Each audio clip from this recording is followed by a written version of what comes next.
মানুষ আজকে অনাহারে মৃত্যুবরণ করতে বাধ্য হচ্ছে। আজকে দেশের অবস্থা, রাজ্যের অবস্থান করুন হয়ে গেছে। নাম পাল্টানোর জন্য দেশে একটা সরকার প্রতিষ্ঠিত হয়েছে, যে সংস্কৃত হয়েছে দেশের অর্থনৈতিক বুনিয়াদকে ভেঙে চুরমার করে বিভিন্ন রাজ্যে জোট সরকার আশঙ্কা একটা সিদ্ধান্ত নিয়েছে জিবি হাসপাতালে, শুধুমাত্র জিবি হাসপাতালের ডাক্তাররা বাইরে চেম্বার করতে পারবেন, বাইরে প্র্যাকটিস করতে পারবেন, যার ফলে রাজ্যের মানুষের মধ্যে একটা আতঙ্ক সৃষ্টি। জিবিতে এরকম কোনো পরিকাঠামো নাই যে হাজার হাজার রোগীরা পরিষেবা পাবে। এমন জিবিতে মানুষের ঢল নেমেছে, চিকিৎসা ঠিকভাবে পাচ্ছে না, এবং এই অচলাবস্থা সৃষ্টি হয়েছে।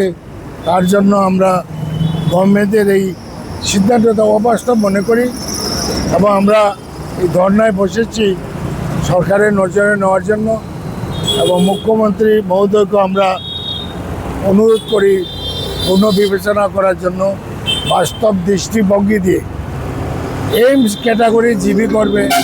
খুব আনন্দের সংবাদ, কিন্তু পরিকাঠামো তো আগে তৈরি করতে হবে।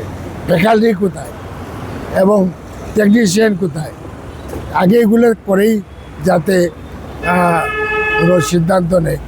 এবং এই ক্যাবিনেট সিদ্ধান্ত বাতিলের দাবিতে আমরা এখানে বসছি। এর মধ্যেও রেল অবরোধ হয়েছে, এখনও 8টার থেকে রেল তেলিয়ামুড়াতে অবরোধে আছে। এই কটিবা 50-60 জন, প্রশাসন নির্বিকার। প্রত্যাহার করার জন্য আমরা ডিমান্ড করছি, প্রত্যাহার করতে হবে।